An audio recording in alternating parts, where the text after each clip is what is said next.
Bismillahirrahmanirrahim. Assalamualaikum warahmatullahi wabarakatuh. Alhamdulillahi rabbil alamin. Wa usalli wa usallim ala sayyidina Muhammad wa ala alihi wa sahbihi ajma'in. Subhanaka la ilma lana illa ma 'allamtana innaka antal alimul hakim. Rabbi shrah li sadri wa yassir li amri wahlul 'uqdatam min lisani yafqahu qawli. Yang saya kasihi Tuan Imam, Tuan Pengerusi Surau, seterusnya tuan-tuan, puan-puan muslimin dan muslimat yang dikasihi, yang dirahmati Allah Subhanahu wa taala sekalian. Alhamdulillah, syukur kehadiran Allah Subhanahu wa taala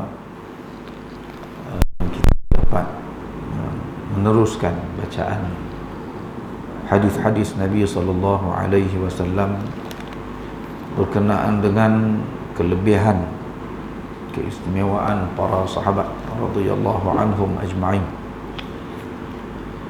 Di zaman di mana orang tak kenal dah para sahabat ni, orang tak tahu dah kelebihan-kelebihan, kemuliaan-kemuliaan yang ada pada mereka. Malam ni tuan-tuan, kita akan masuk hadis yang ke-20 di muka surat 45. Itu kita baca bulan Rejab lama dah. Malam ni kita sambung hadis ke-20. Waktu kita baca hadis ke-19, hadis 20 ke surat 45 tuan-tuan.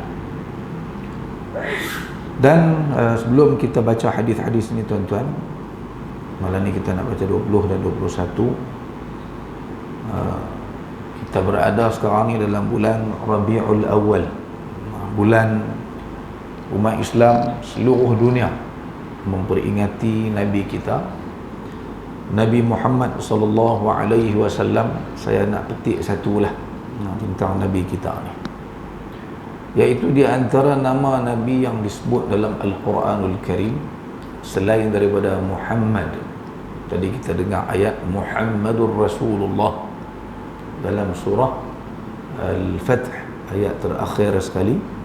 Ada satu lagi nama Nabi kita yang disebutkan oleh Allah Subhanahu wa taala dalam Al-Quran, iaitu Ahmad.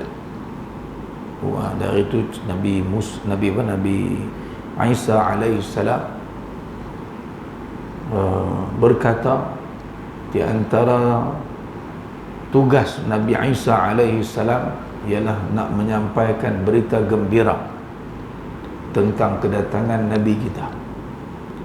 Wa mubashiran bi rasulin ya'ti min ba'di ismuhu Ahmad.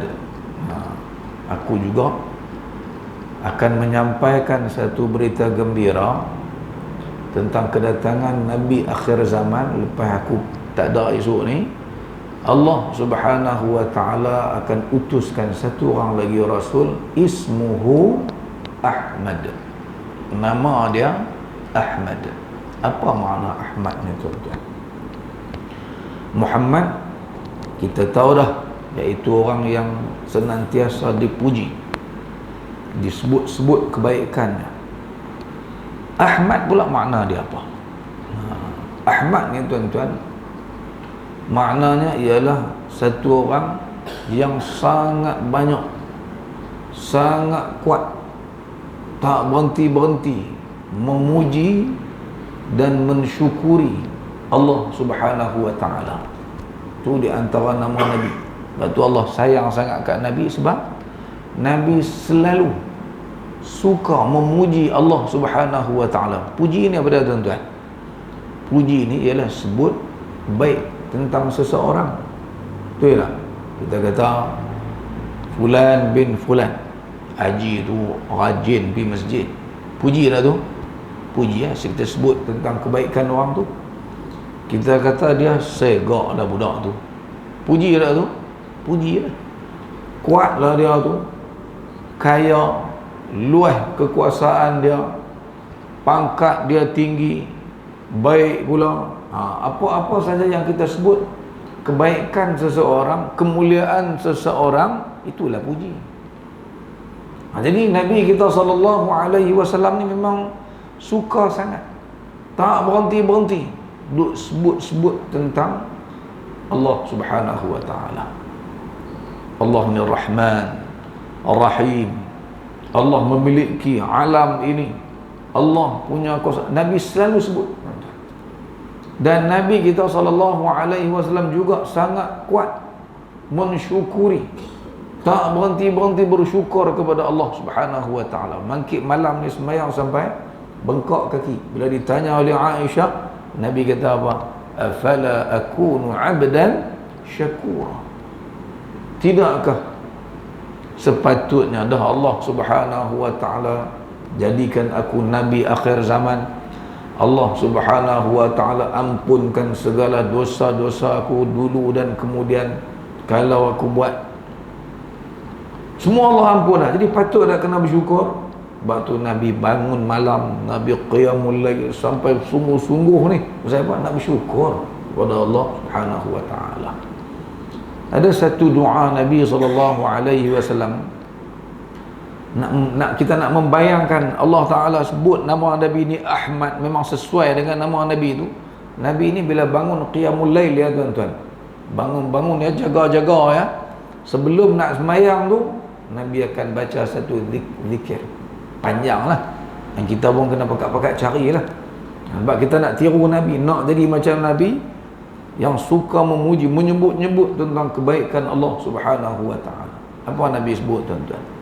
Dia mungkin ni belum sembahyang qiyamul lail, Nabi akan baca doa ni.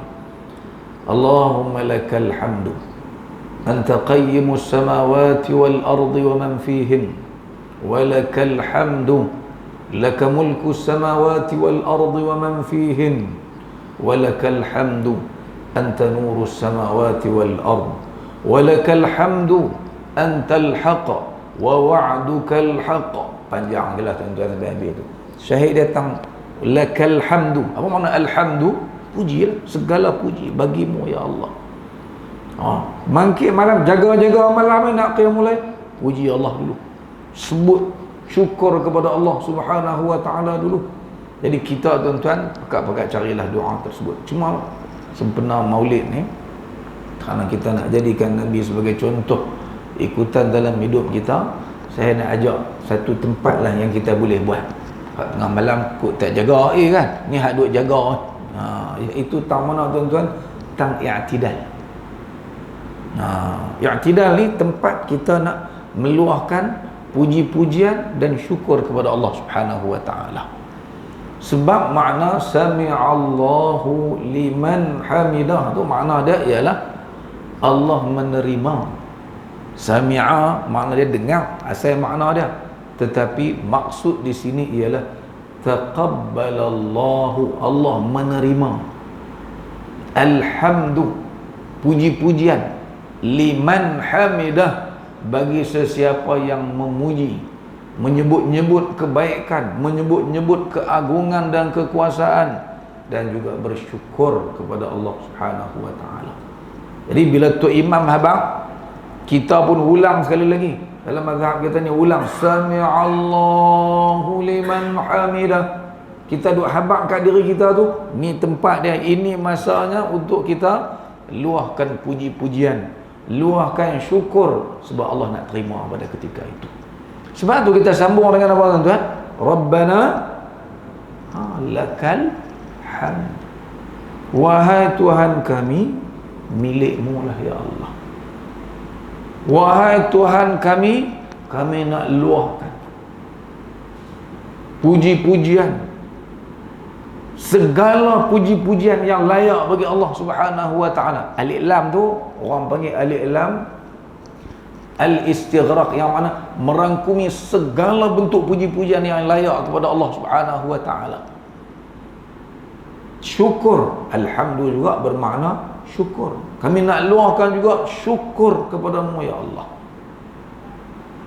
Nabi kita dia tak berhenti tang tu, kita ayat berhenti tang tu, kita Rabbana lakal hamd, sujud langsung sampai orang pun syok. Pomak Nino ada ke tak tu? Dengan kalut. Nabi baca panjang. Nabi baca lagu mana tuan-tuan? Kita boleh cari ni saya sebut ni. Rabbana lakal hamd mil'as samawati wa mil'al ardi wa ma bainahuma wa mil'a ma syi'ta min syai'in ba'd. Cukup dekat tu. Nabi baca panjang lagi pada tu.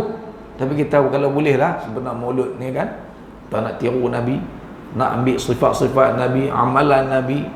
Nabi suka puji Allah, kita pun nak tambah sikit. Gaji pun mau naik kan, tak kalah amalan tak mau tambah sikit. Apa makna dia? Segala puji tadi ni, syukur tadi ni, mil as-samawat, sepenuh langit. Itu makna mil as-samawat, angkasa raya. Banyak tu nak syukur ni, nak puji Allah Ta'ala ni. Wa mil al-ard, sepenuh bumi. Wa ma bainahuma, ataupun ada setengah riwayat sebut wa mil ma bainahuma, dan sepenuh apa yang ada di antara keduanya. Tak puas lagi, Nabi kata lagi wa mil ma syi'ta, dan sepenuh apa lagi lah yang engkau kehendaki ya Allah, min syai'in ba'd, selepas daripada itu. Sebab kita manusia ni tahu hak paling luas ni ialah langit dengan bumi. Ada lagi tuan-tuan tahu hak lain daripada tu? Pasal tak ada dah orang kan. Jadi kita tak tahu lah, aku ada lagi sepenuh apa lagi lah ya Allah, kami nak luahkan puji-pujian dan syukur kepadamu ya Allah. Nabi sebut panjang lagi tu, ahlal thana'i wal majd ahaqqu ma qala al-'abd.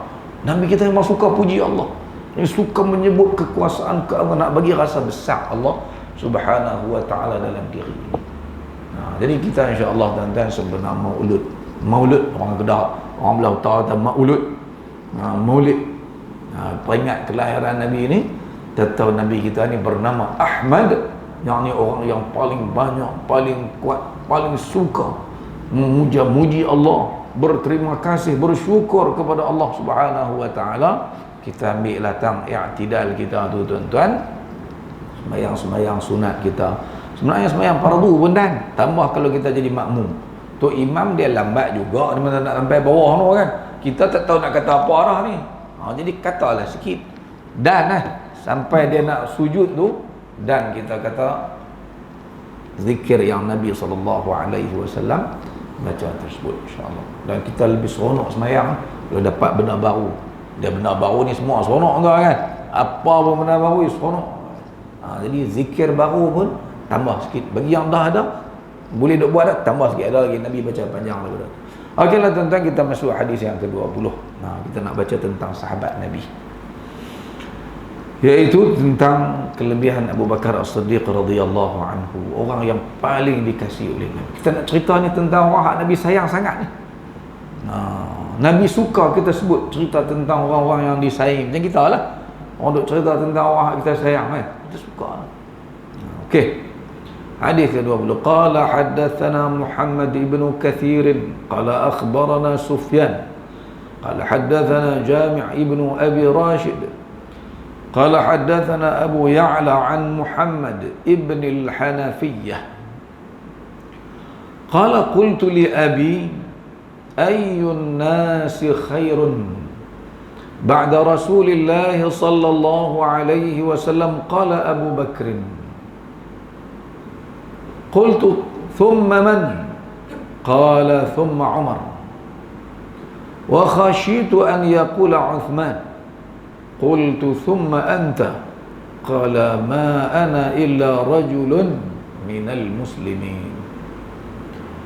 Daripada Muhammad bin Al-Hanafiyah, aku bertanya ayahku, siapa yang terbaik dalam kalangan manusia selepas Rasulullah sallallahu alaihi wasallam? Ayahku menjawab Abu Bakar. Aku bertanya lagi, kemudian siapa? Ayahku menjawab, kemudian Umar. Aku bimbang dia akan menyebut Uthman. Aku terus berkata, kemudian engkau? Dia berkata, aku hanyalah sebahagian daripada orang Islam. Hadis 21. Kita baca ulang-ulang.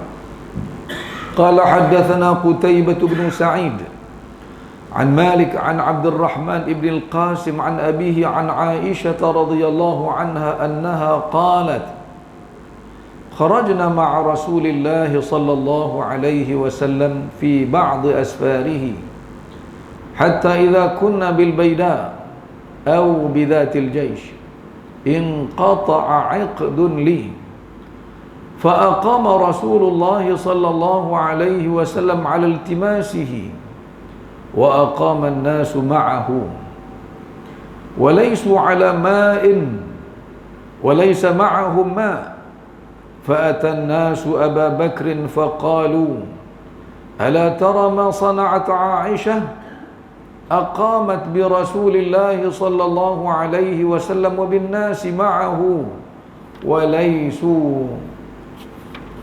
وليسوا على ماء وليس معهم ماء فجاء أبو بكر ورسول الله صلى الله عليه وسلم واضع رأسه على فخذي قد نام فقال حبست رسول الله صلى الله عليه وسلم والناس وليسوا على ماء وليس معهم ماء قالت فعاتبني وقال ما شاء الله أن يقول وجعل يطعنني بيده في خاصرتي فلا يمنعني من التحرك إلا مكان رسول الله صلى الله عليه وسلم على فخذي فنام رسول الله صلى الله عليه وسلم حتى أصبح على غير ماء فأنزل الله آية التيمم فتيمموا فقال أسيد ابن الحضير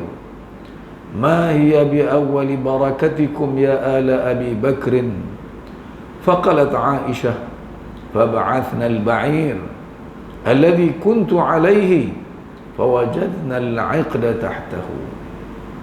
Daripada Aisyah radhiyallahu anha, kami keluar bersama Rasulullah sallallahu alaihi wasallam dalam sebahagian musafirnya sehingga kami tiba di Baida atau di Dhatul Jaish. Tiba-tiba rantaiku terputus. Baginda Rasulullah sallallahu alaihi wasallam berhenti untuk mencarinya, dan orang ramai juga berhenti di situ. Mereka berhenti di tempat yang tidak ada air, sedangkan mereka juga tidak mempunyai bekalan air. Sebahagian ahli rombongan datang menemui Abu Bakar.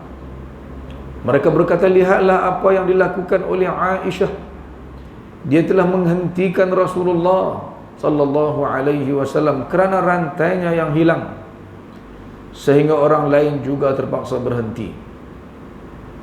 Mereka berhenti di tempat yang tidak ada air, dan mereka juga tidak mempunyai bekalan air. Abu Bakar pun datang kepadaku, sedangkan Rasulullah sallallahu alaihi wasallam sedang tidur dengan meletakkan kepalanya di atas pahaku. Engkau telah menahan Rasulullah sallallahu alaihi wasallam dan orang ramai di tempat yang tidak ada air, dan mereka juga kehabisan bekalan air. Abu Bakar berleter kepadaku. Macam-macam dia kata kepadaku. Dia mula menujal jarinya ke pinggangku. Aku tidak dapat bergerak kerana Rasulullah sallallahu alaihi wasallam berada di atas pahaku. Rasulullah sallallahu alaihi wasallam tidur sehingga subuh dalam keadaan tidak ada air.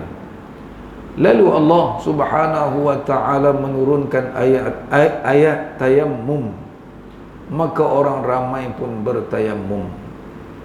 Setelah itu Usaid bin Al-Hudhair berkata, ini bukanlah keberkatan pertama kamu wahai keluarga Abu Bakar. Aisyah radhiyallahu anha berkata, kami pun membangunkan unta yang aku duduk di atasnya. Kami dapati rupa-rupanya rantai itu berada di bawahnya. Cerita ada tuan-tuan kat tu lah. Faham tak tuan-tuan? No? Cerita ada. Kalau tak syarah pun kira boleh lah kan. Faham, nampak lah. Senang lah hadis-hadis ni baca lagu tu lah. Cuma kita nak cerita lah bagi nampak tentang kelebihan Abu Bakar As-Siddiq radhiyallahu anhu ni. Nak bagilah golongan yang duk cerca, duk kata lebih kurang kepada Sayyidina Abu Bakar, pada Sayyidina Umar, pada para sahabat, kata lebih kurang. Sebab apa? Pasal tak kenal, tak tahu ni siapa orang yang baru bercakap ni. Jadi hadis yang pertama yang kita baca tadi ni tuan-tuan, diriwayatkan kepada kita oleh anak Sayyidina Ali. Sayyidina Ali ni anak ramai tuan-tuan. Anak dia, khususnya kalau kita campurlah semua anak-anak dia, setelah Sayyidatina Fatimah meninggal dunia, dia masa Fatimah tu ada, dia bini seorang, isteri dia seorang saja, itu Fatimah. Dia ada juga teringin nak menikah dua orang. Macam kita teringin, kan teringin saja lah. Ali pun pernah teringin tuan-tuan. Tapi Nabi SAW tidak izinkan, kerana wanita yang dia nak pilih tu ialah anak kepada Abu Jahal. Adalah Fatimah pun macam bini kita lah juga, tak berapa, tak suka sangat lah. Bukan tak suka, memang orang perempuan mana pun tuan-tuan, dia tak senang hati kalau isteri dia, suami dia nak madukan dia. Jadi oleh kerana tu Sayyidina Ali pun tak nikah lah sepanjang perkahwinannya dengan Fatimah. Tapi setelah daripada tu dia menikah banyak. Anak dia, kalau menurut kitab-kitab Syiah, saya tak jumpa lah kitab Ahlus Sunnah, saya duk baca buku Syiah banyak kan. Anak dia 28 orang. Kita anak apa? Kita anak 6. Berapa banyak kalau 8 tu? Dia 28. Ada setengah kata 27. Sebab tu dia. Yang menariknya kalau tuan-tuan baca tentang anak-anak Abu Bakar ni kan, yang riwayat ni kitab-kitab Syiah. Saya pun terlupa nak sebut nama-nama kitab. Lama dah tak ceramah bab Syiah. Baru ni ada Jabatan Mufti, Jabatan apa nama? Jabatan Agama Selangor Jais. Call baru ada 3 hari. Duk pujuk saya ceramah bab Syiah ni, nak perkembangan terkini. Saya kata cari orang lain lah.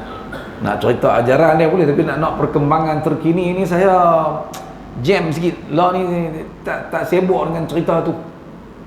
Jadi yang adalah maklumat terbaru, depa jenis bomo-bomo ni, jenis bobat-bobat ni tuan-tuan baik-baik. Kalau pi belah-belah Sungai Petani, main nak bak nama kampung, kalau pi ikut lah, pi berobat tak mana kan.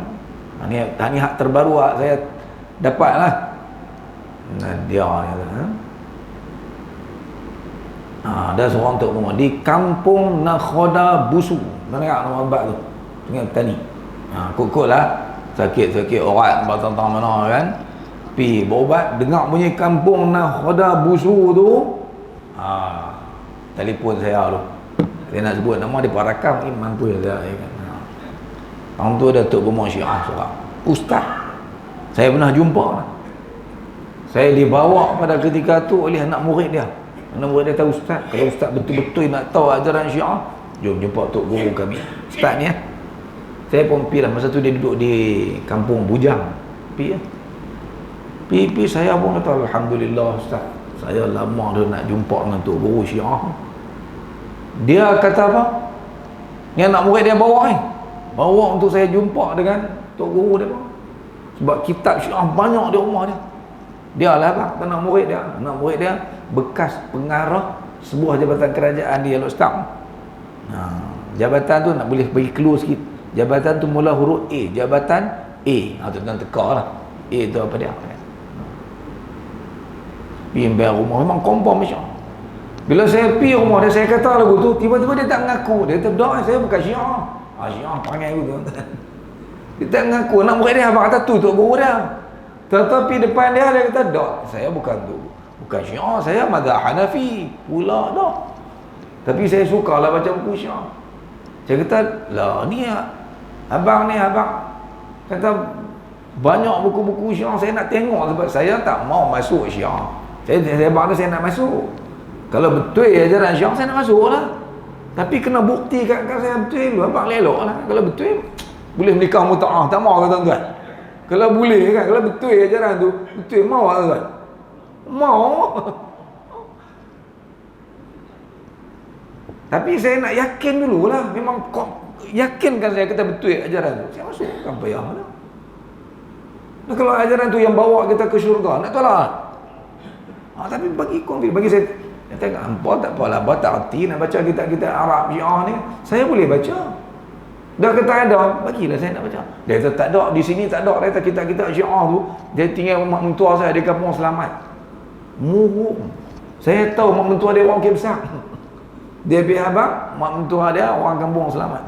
Dia tak mau, sampai kesudah dia tengok aku. Dia pindah duk. Ni saya abang ni. Kampung Nakhoda Busu Sungai Tani. Siapa pergi berubat kawasan Kampung Nakhoda Busu ni, cek dululah betul dia ke bukan. Sebut nama saya boleh sebab telefon saya abang. Betul lah Ustaz yang nama ni. Okey, cukup dekat tu kan.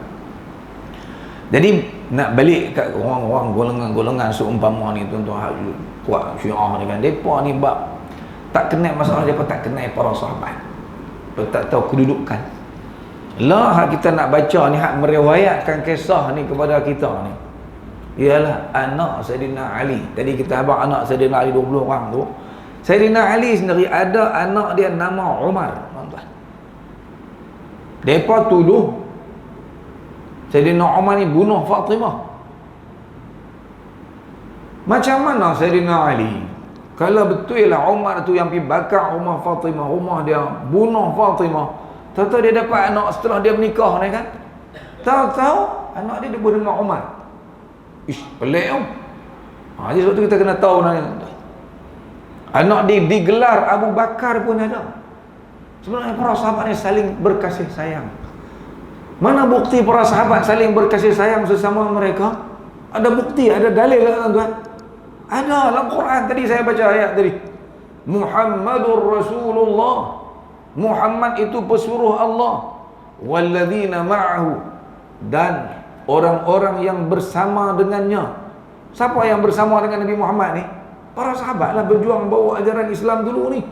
Depa ni Allah kata asyidda'u 'alal kuffar. Dekat orang kafir depa sangat keras dan tegas. Yang ni yang memusuhi Islam, yang tunjuk bermusuh, tak mau ke ajaran Islam ni, nak musnahkan ajaran Islam. Ni orang sahabat tak bagi muka, walaupun mak ayah depa sendiri, tuan-tuan. Tapi sama-sama depa ruhama'u bainahum. Mereka senantiasa berkasih sayang. Ruhama. Buka Quran, tengok dalam surah Al-Fath ayat 29. Jadi memang sahabat ni, nama Aisyah anak dia. Siapa? Lah kita sayang, kita kagum dengan seseorang, kita kabuhlah nama dia. Tapi kalau kita meluat kat dia, kita nak bubuh nama dia, dia bunuh bini kita. Takkan kita nak pergi bubuh nama anak kita, bubuh nama orang bunuh bini kita. Siapa bunuh? Nak pergi teringat. Ada kalau lagu tu, tuan-tuan. Jadi itu semua tak munasabah. Boleh tengoklah kitab-kitab yang menyadarkan nama-nama anak-anak Sayyidina Ali radhiyallahu anhu. Jadi salah seorang anak Sayyidina Ali, tuan-tuan, ni hak kita baca ni, iaitu Muhammad bin Al-Hanafiyah. Awak tak bin Ali? Sayyidina Hasan bin Ali, Sayyidina Husain bin Ali. Tapi hari ni kita jumpa ni tu, an Muhammad ibnil Hanafiyah. Dia ni tu pasal bin Hanafiyah pula. Hanafiyah tu nisbah kepada kabilah Bani Hanifah, bin seorang wanita daripada Bani Hanifah. Itu makna Hanifah tu, yang bernama Khawlah. Bin kat mak dia. Bin ni bukan bin kat pak, bin kepada mak dia. Pasal apa ni, tuan-tuan? Pasal nak bagi beza anak Sayyidina Ali dengan Fatimah dengan anak daripada wanita yang lain, iaitu daripada Khawlah, daripada kabilah Bani Hanifah ni, tuan-tuan. Lepas berlaku perang Riddah, Bani Hanifah ni pekat masuk Islam balik lah. Jadi anak Khawlah ni menjadi isteri kepada Sayyidina Ali radhiyallahu anhu melalui akad, dia panggil Ba'amah ni lah. Dapat anak seorang, nama dia Muhammad, dia buh nama. Tapi anak ni, tuan-tuan, anak yang lahir setelah Nabi SAW tak ada orang, dia tak ada dengan Nabi SAW. Dan Muhammad bin Al-Hanafiyah ni tuan-tuan sangat terkenal dalam sejarah, dalam cerita di zaman Nabi dan zaman Sayyidina Ali radhiyallahu anhu ni. Dia ialah panglima perang Sayyidina Ali dalam peperangan, hatta perang Jamal, dalam perang Siffin melawan Muawiyah bin Abi Sufyan. Dialah yang dilantik oleh Sayyidina Ali duduk depan. Dialah duduk depan. Kana qaidan kabiran min qadatil ma'arik allati khadaha Ali ibnu Abi Talib. Dia panglima besar, jenis mewarisi bakat panglima keperwiraan Sayyidina Ali. Sayyidina Ali memang terkenal dalam peperangan-peperangan ni, dia duduk depan. Sayyidina Ali, kita baca perang Badar, perang Uhud, yang Nabi SAW panggil untuk lawan mubarazah. Mubarazah ni seorang lawan seorang, satu lawan satu, mai duk cabang tu, Ali akan pergi. Dalam perang Khandaq, dia lawan dengan Amr bin Abdi Wud. Kisah yang sangat terkenal. Memang Sayyidina Ali terkenal dengan keberanian dia, terkenal dengan keperwiraan dia dalam medan pertempuran. Jadi yang mewarisi betul-betul bakat, sifat berani yang ada pada Sayyidina Ali ni ialah Muhammad bin Al-Hanafiyah ni. Jadi Muhammad bin Al-Hanafiyah juga terkenal sebagai seorang alim, orang yang rajin beribadah, tapi dalam perang dia duduk depan, lebih depan daripada abang-abang dia. Abang dia Sayyidina Hasan, Sayyidina Husain. Husain pun jenis berani juga, tapi tak boleh lawan dengan adik ni yang nama Muhammad bin Al-Hanafiyah ni. Oleh kerana itulah dalam peperangan-peperangan ni dia di depan, dia yang dilantik menjadi panglima. Walaupun Hasan ada, Husain ada, sampai orang pelagar pula, orang kata, siapa ayah hang? Bila main perang-perang ni, letak hang dulu. Awak tak letak Hasan dengan Husain dulu, nu depan nu abang lagi, hang adik. Dia pun bijak, dia tak mudah terpengaruh. Dia pun pelagar-pelagar ni dia ada juga lah apa-apa geng-geng karut ni kan. Pada ketika itu dia jawab apa tuan-tuan? Saya nak baca tuan-tuan kata-kata dia bila orang tanya berkenaan dengan persoalan itu. Saya kena cari lah nak baca kata-kata dia tu.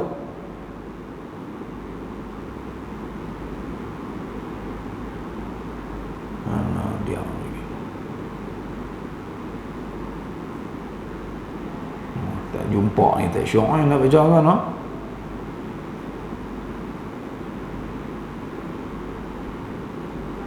Macam ni lah terjemahan dia tuan-tuan. Saya benar nak sebut hak Arab tak jumpa. Dia kata, aku ni berperanan macam tangan ayah aku. Abang aku dua-dua orang tu, Sayyidina Hasan, Sayyidina Husain ni, mereka tu ialah dua mata ayah aku. Jadi tangan ni lah duk tolong jaga mata tu. Dia tak termakan dengan dia duduk pelagar lah awak. Patut bagi Sayyidina Hasan lah duduk depan, Sayyidina Hasan adik tu belakang lah. Tak, dia kata aku ni tangan ayah. Mereka pun ayah juga lah, tapi mereka mata. Jadi tangan ni lah duk jaga mata tu. Jadi orang nak pelagar tak boleh. Dia dengan abang-abang dia Sayyidina Hasan dan juga Sayyidina Husain.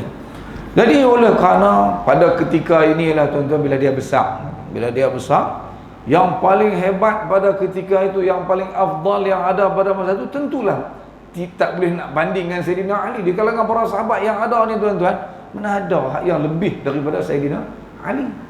Abu Bakar ada lagi, Abu Bakar mati dah masa tu. Umar pun tak ada dah. Mungkin dia dan lah dengan Osman sah, tapi zaman ni ialah zaman setelah Sayyidina Osman dah pun mati kena bunuh. Yang paling afdal manusia ni, yang paling alim, yang paling lebih daripada segala-galanya, mana ada yang lebih daripada Sayyidina Ali. Semua orang sangat sayang kepada Sayyidina Ali. Tapi dia tuan-tuan, ni yang dia tanya ni, dia kata aku pernah tanya ayahku.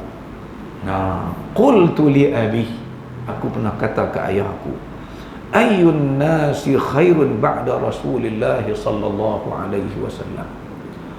Manusia yang ramai-ramai ni, para sahabat yang ramai-ramai ni, siapa yang paling afdal, paling baik selepas Rasulullah sallallahu alaihi wasallam? Apa kejawab Sayyidina Ali?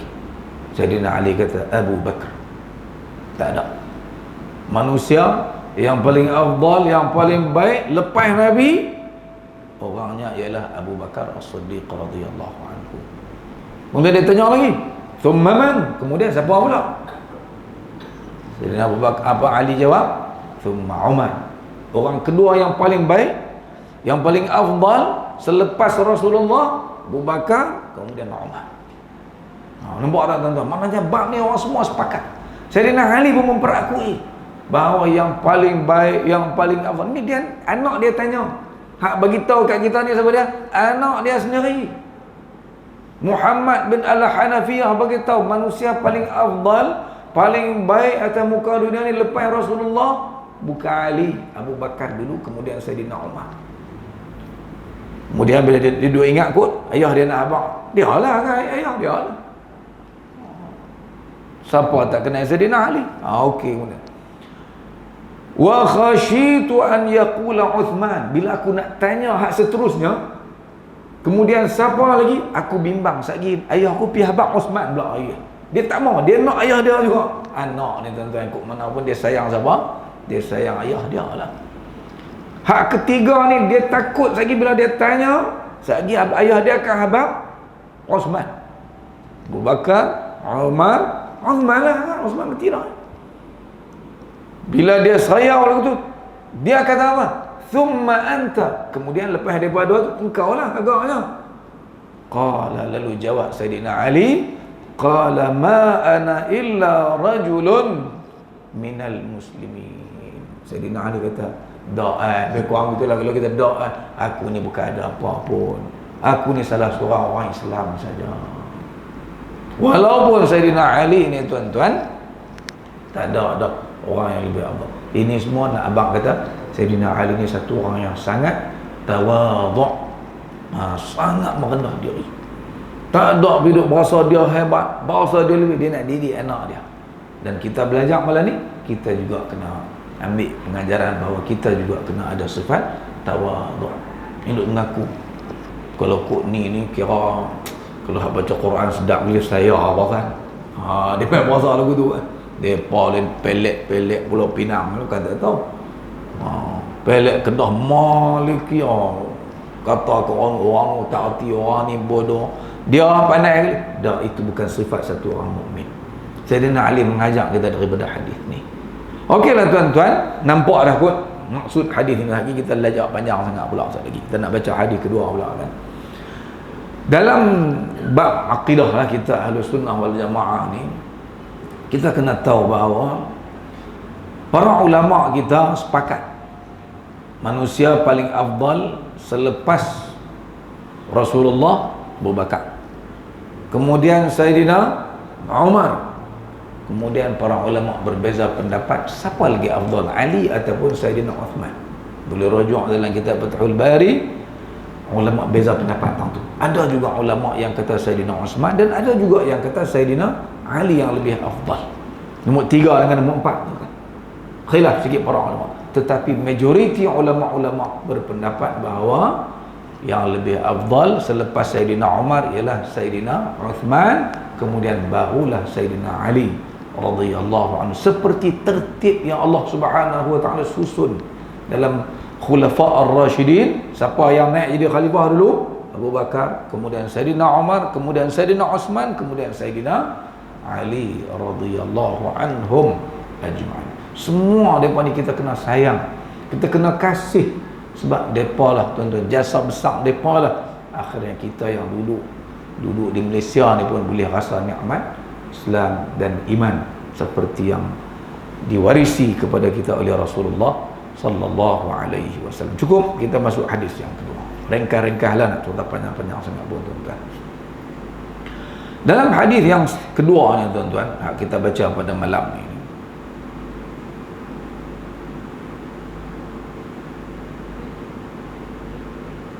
Okey. Satu kisah yang terjadi dalam perjalanan Nabi sallallahu alaihi wasallam pergi perang. Perang ni semua para ulama menyatakan bahawa perang ni ialah perang Bani Al-Mustaliq. Satu kabilah orang-orang Al-Ahbash, orang Arab lah juga, campur dengan orang lain pula. Mereka ni duduk tak jauh daripada Mekah dengan Madinah, dekat dengan Mekah, lebih kurang 70-80 km daripada Mekah, menghala ke Madinah Al-Munawwarah. Bani Al-Mustaliq ni tuan-tuan, bila umat Islam tewas dalam perang Uhud, mereka ni pula sebenarnya dari perang Badar lagi, mereka pun terkesan bila Nabi mula sekat kafilah-kafilah dagang nak pergi berniaga belah Syam. Mereka kali pun terjejah sebab orang Quraisy tak boleh pergi berniaga, susah lah. Nak pergi Syam kena lalu ke Madinah. Nabi tak bagi pergi, sekat, siapa main serang, sekat, ganggu. Perang Badar pula menang ke orang Islam, mereka memang duk sakit hati lama dah. Sehinggalah sampai tahun ke-6 lepas perang perang Al-Ahzab, mereka bercita-cita nak pergi serang umat Islam di Madinah Al-Munawwarah. Jadi mereka pun pergi lah, mereka pun bersiap lah di kawasan satu tempat nama dia Al-Muraisiyah. Perang ni ada dua nama, satu nama Al-Mustaliq sebab kabilah mereka nama Bani Al-Mustaliq, dan tempat berlaku perang tu nama dia Al-Muraisiyah, tempat tu tempat ayah. Jadi Nabi bila dengar berita Bani Al-Mustaliq duk bersiap nak serang Madinah, Nabi cepat-cepat ambil tindakan serang mereka dulu. Akhirnya tak jadilah, Nabi berjaya menggagalkan serangan mereka. Bani Mustaliq ni kalah, dan akhirnya semua orang-orang Bani Al-Mustaliq pakat masuk Islam habis. Berkat apa tuan-tuan? Berkat Nabi pergi menikah dengan anak ketua kabilah Bani Al-Mustaliq, iaitu Juwairiyah. Pernah dengar tak nama isteri Nabi? Seorang nama Juwairiyah binti Al-Harith. Nabi menikah dengan anak dia. Wah, tu pakai masuk Islam habis semua Bani Al-Mustaliq ni. Dalam perjalanan balik ni lah daripada Mekah, daripada kampung Bani Al-Mustaliq ni, dalam perjalanan balik ni terjadi peristiwa yang kita baca ni, iaitu Sayyidatina Aisyah ni, dia masa pergi perang tu pun dia pinjam rantai. Orang perempuan ni dia dengan barang emas ni tak payah kan. Isteri Nabi pun minat jenis perhiasan ni, pinjam kat kak dia, iaitu Asma binti Abi Bakr As-Siddiq radhiyallahu anhu. Jadi masa nak balik tu malam, tahu-tahu rantai hak dia pakai tu putui, hilang, cari tak jumpa, cari rata tak jumpa. Jadi dekat-dekat para sahabat berhenti berehat tu, dia cari tak jumpa, abang kat Nabi SAW. Nabi SAW ni tuan-tuan berhenti, tak jadi pi. Arahkan para sahabat. Antara sahabat yang Nabi SAW suruh cari rantai Aisyah yang hilang ni ialah Sayyidina Usaid bin Hudayr radhiyallahu anhu. Cari. Mereka pula masalahnya malam tu air habis dah. Dan dalam perjalanan jauh sampai pula di kawasan yang bernama Al-Baida ataupun Dhatil Jaish, tak jauh dah dengan Madinah. Sampai tahun tu air tak ada, dia duk kira nak cari rantai dia. Habaq kat Nabi SAW. Kita tu kalau duduk tempat Nabi je lah. Kalau kita lah bini kita buat perangai gitulah, habaq benda dia hilang mai rantai, bukan maham mana pun kan. Habaq Nabi SAW, yang kita boleh belajar daripada kisah ni, Nabi tak marah kat bini dia tuan-tuan. Nabi boleh suruh sahabat pergi cari, sahabat-sahabat pekat pergi cari, tapi ada agak hak bunyi. Ada juga hak bunyi di kalangan sahabat ni. Pasal apa? Sakit hati kan. Kerana dia kita jadi susah. Tapi Nabi ni dia boleh layan bini dia sampai tahap tu, punya baik dengan bini dia. Kita tentu ajak bini buat kereta macam dia. Pasal bini tobat tak mau belajar buat kereta dengan lelaki. Ramai orang tak boleh mengajak bini dia bawa kereta kan. Lain kali suruh kena pergi cari apa, kedai mengajak kereta juga. Tak boleh. Dia bebai. Sayang bukan main, tapi mengajak kereta. Hak tu ni. Bawa kita break. Bagi berkelahi pun. Nabi boleh tak marah tuan-tuan. Ni nak belajar pada Nabi. Nabi ni memang sifat tu yang bini sayang sangat.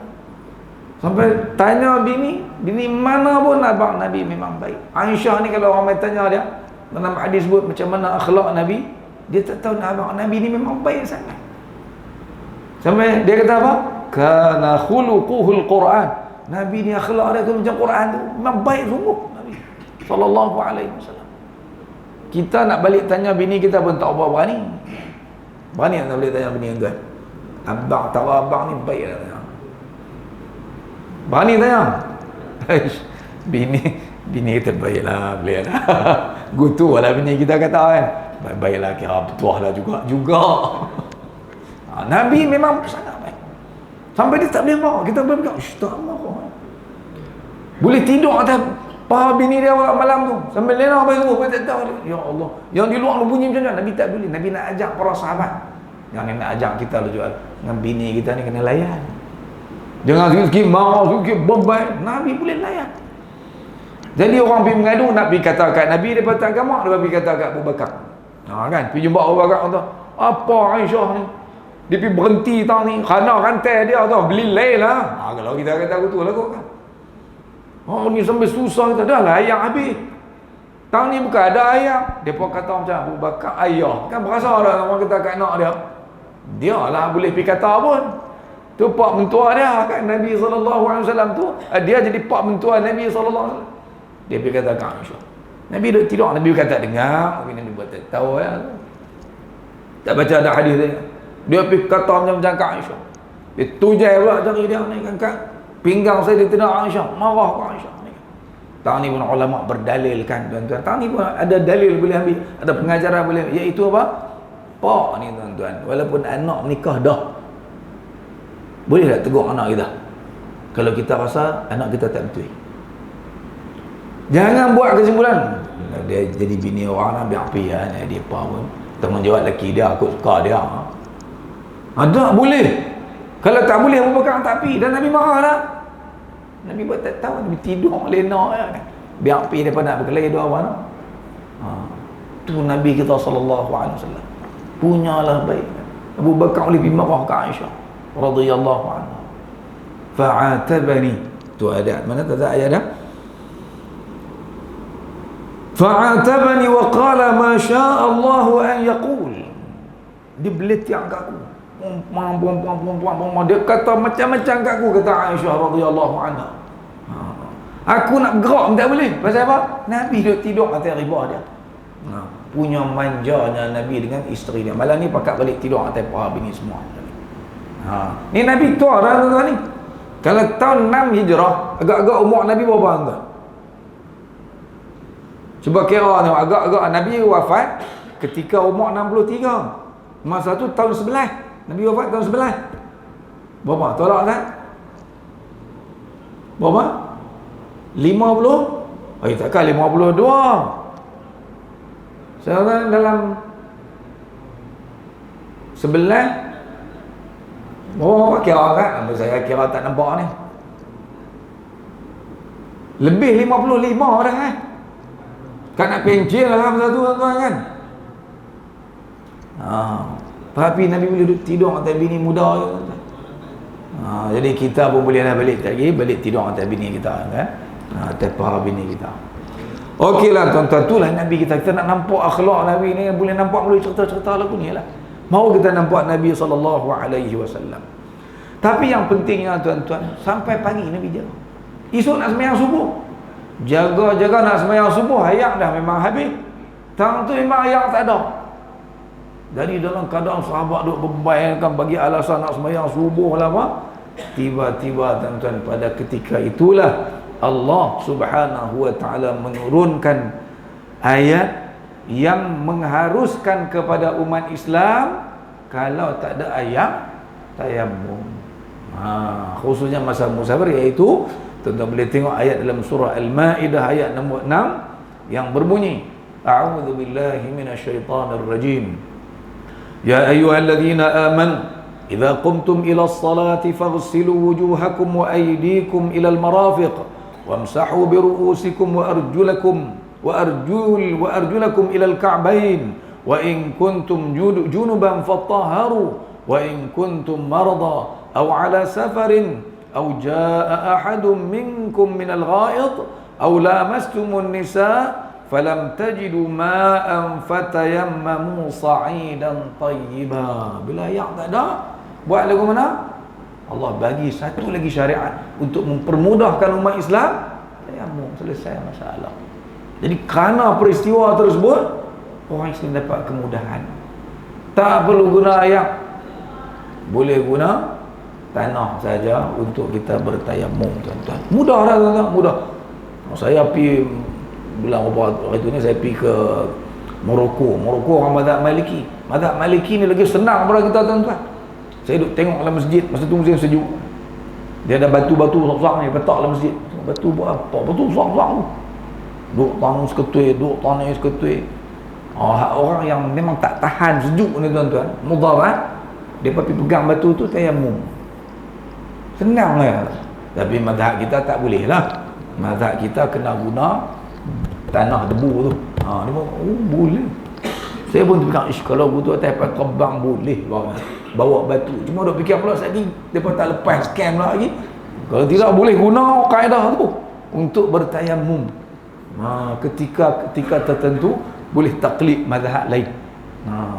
Jadi bila turun ayat tayamum ni, tuan-tuan, mempermudah dapat syariat baru. Jadi mudah pula dah kerana peristiwa tersebut. Kalau tak kerana peristiwa tersebut, tak jadilah kisah ini.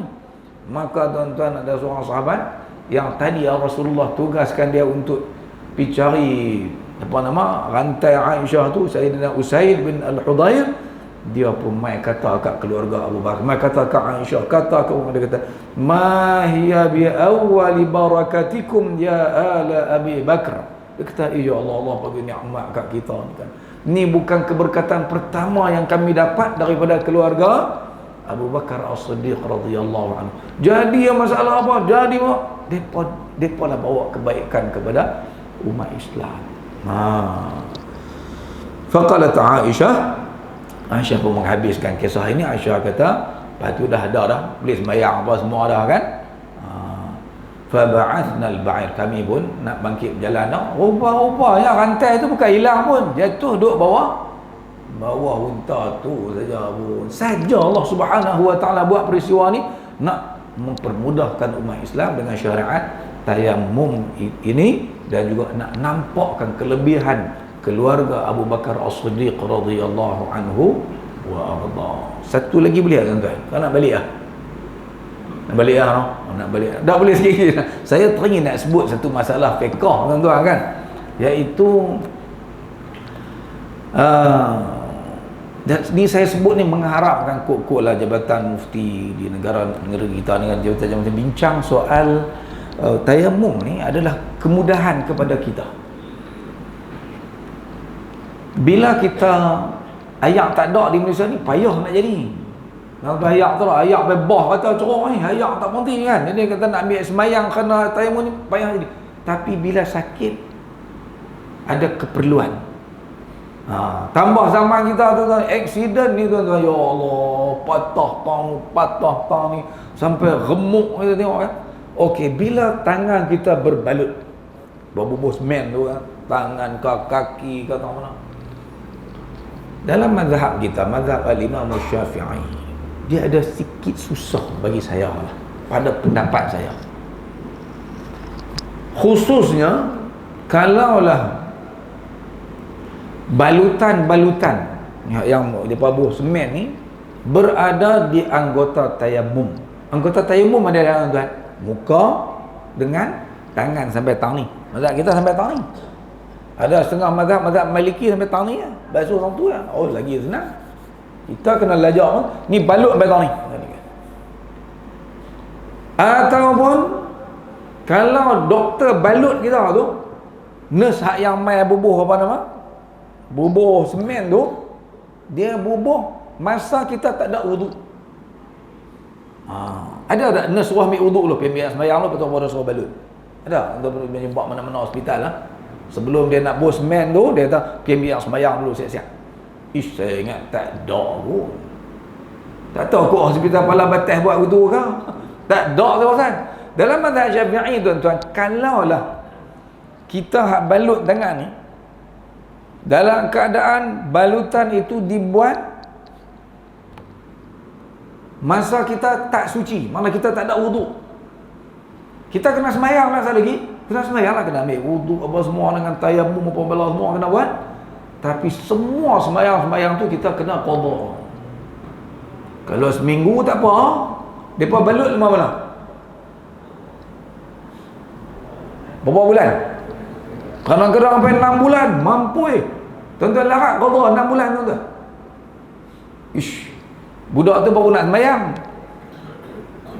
Lepas tu dia dah insaf, dah accident, dah susah sembahyang dia pun. Tapi lepas ni hang kena qada. Berapa bulan? 6 bulan qada. Dia tak baik tayar sembahyang lagi.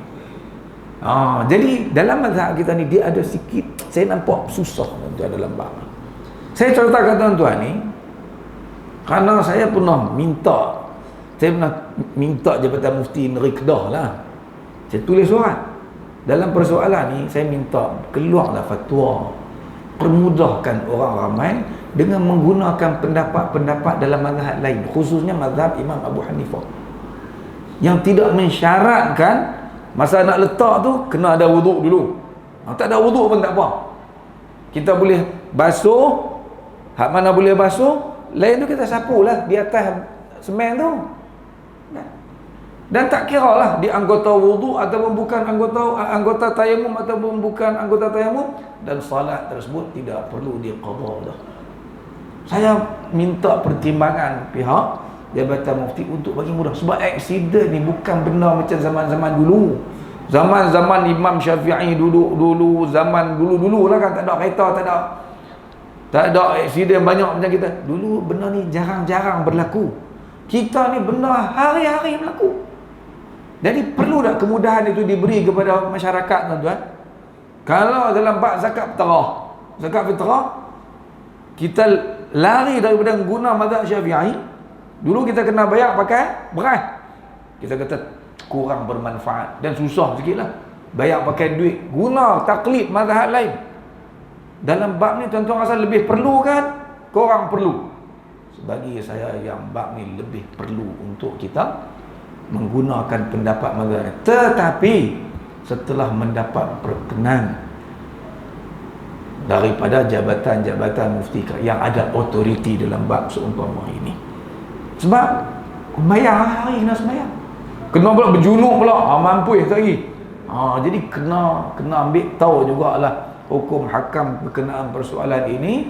Jangan menyusahkan sampai akhirnya orang tak mau buat ibadat kerana kita tak cari kelonggaran-kelonggaran itu untuk kita mempermudahkan masyarakat. Sebab ada pendapat-pendapat itu, khususnya kita boleh rujuk pendapat yang dikeluarkan oleh Jabatan Mufti Mesir dalam bab ni tuan-tuan. Sangat mudah, sangat praktikal untuk diamalkan dalam masyarakat kita. Jadi sekadar itulah kuliah kita pada malam ni tuan-tuan. Semoga kita mendapat sedikit manfaat. Cuma tak tahu bila pula nak lemai pula tuan-tuan, saya pula ni kan.